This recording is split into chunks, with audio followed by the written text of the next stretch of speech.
Imperial Ambitions, Conversations on the Post-9/11 World, 2005, is a collection of interviews with Noam Chomsky, conducted by David Barsamian.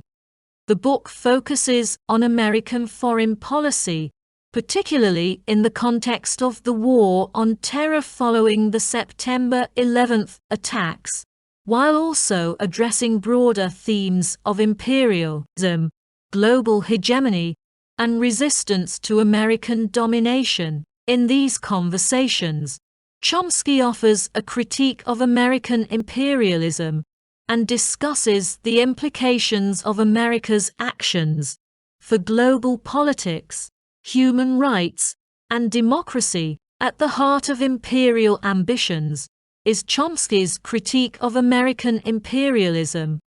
Chomsky argues that the United States, under the guise of promoting democracy and freedom, has pursued a global strategy of domination that extends far beyond military interventions.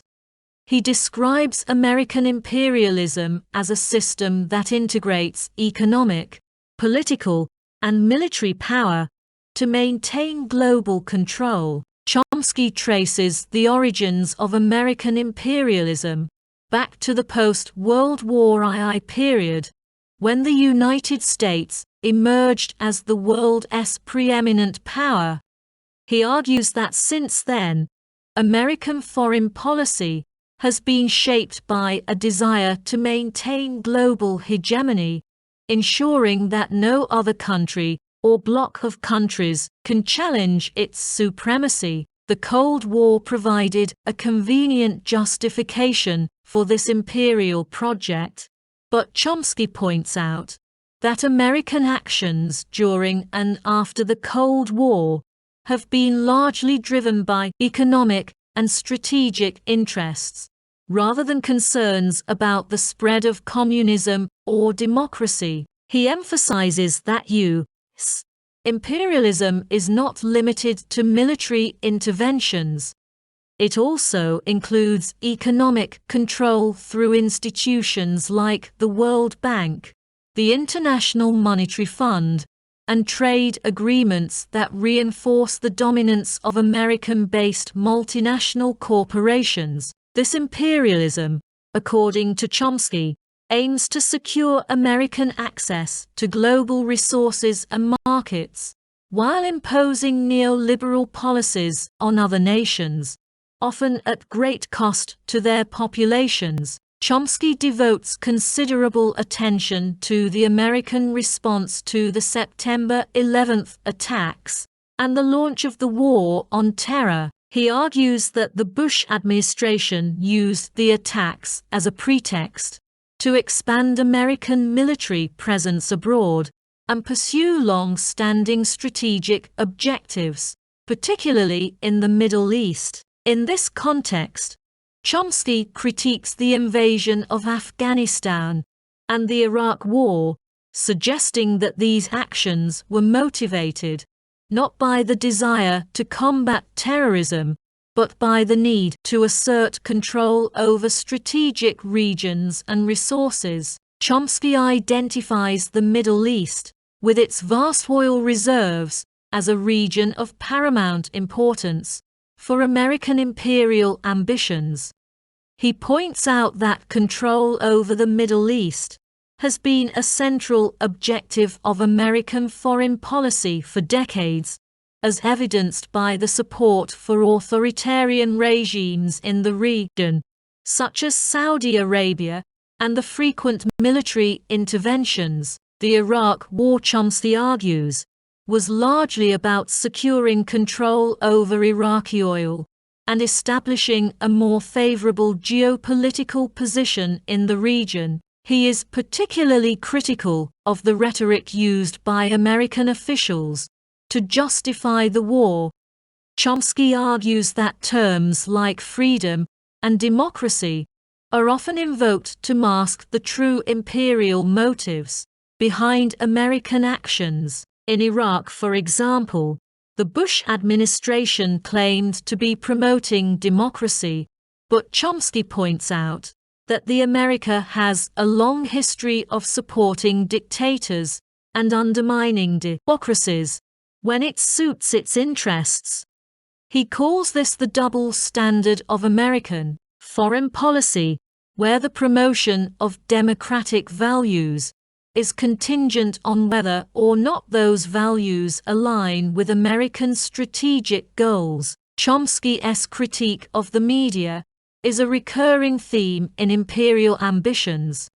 He argues that the mainstream media in the United States plays a central role in manufacturing consent for imperial actions, often by presenting a distorted or limited view of global events. According to Chomsky, the media tends to echo the perspectives of the political and economic elite, rather than providing independent or critical analysis. He critiques the media's role in supporting the war on terror by uncritically accepting government narratives about the need for military intervention and the spread of democracy. Chomsky argues that this is part of a broader pattern in which the media helps to legitimize American imperialism by framing it as a defense of freedom and security. The media, in his view, acts as an arm of the state, ensuring that the public remains supportive of American foreign policy initiatives. Chomsky also highlights how the media marginalizes dissenting voices, particularly those who challenge U.S. imperial actions or question the legitimacy of military interventions. He emphasizes the importance of alternative media and independent journalism as crucial tools for resisting the dominant narrative and exposing the realities of American foreign policy. One of Chomsky's key arguments in Imperial Ambitions is that American imperialism did not begin with the war on terror, but is part of a long-standing historical pattern. He draws connections between American actions in the post-9/11 world and earlier instances of imperialism, such as the Vietnam War, the overthrow of democratically elected governments in Latin America, and support for authoritarian regimes around the world. Chomsky argues that the pattern of American intervention in the internal affairs of other nations, often under the guise of protecting national security or promoting democracy, has been a consistent feature of its foreign policy. He points to examples like the 1953 CIA-backed coup in Iran, which overthrew the democratically elected government of Mohammad Mossadegh, and the U.S. support for right-wing military dictatorships in countries like Chile, Indonesia, and Guatemala. By placing the war on terror in this broader historical context, Chomsky suggests that American imperialism is not an aberration, but a deeply ingrained feature of its approach to global politics. He argues that this continuity of imperial policies reflects the enduring interests of American elites in maintaining global hegemony and protecting economic interests. Despite his grim assessment of American imperialism, Chomsky expresses hope for the possibility of resistance. He emphasizes the role of grassroots movements, both in the America and globally, in challenging imperial power. Chomsky points to the anti-globalization movement of the late 1990s, which protested the effects of neoliberal policies on developing nations, as an example of how people can mobilize to resist imperialism. He also discusses the importance of solidarity with movements in the global South that are fighting for self-determination and against American intervention. Chomsky believes that the American public has a crucial role to play in opposing the imperial policies of their government. but he acknowledges that this requires overcoming the powerful influence of the media and the political establishment. Chomsky stresses the need for education and awareness as key components of resistance. He argues that by understanding the realities of American foreign policy and the true motives behind imperial actions, people can better organize to oppose these policies.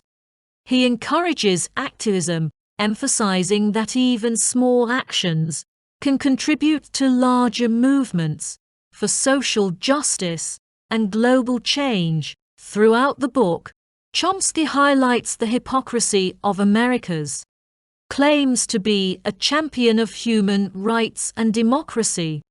He argues that American foreign policy is often directly at odds with these values, as evidenced by its support for brutal regimes and its own violations of international law. Chomsky points to the use of torture, extrajudicial killings, and indefinite detention as examples of how the America disregards human rights when it suits its interests. Chomsky is particularly critical of the Americas' record in Latin America, where it has supported numerous dictatorships and military coups.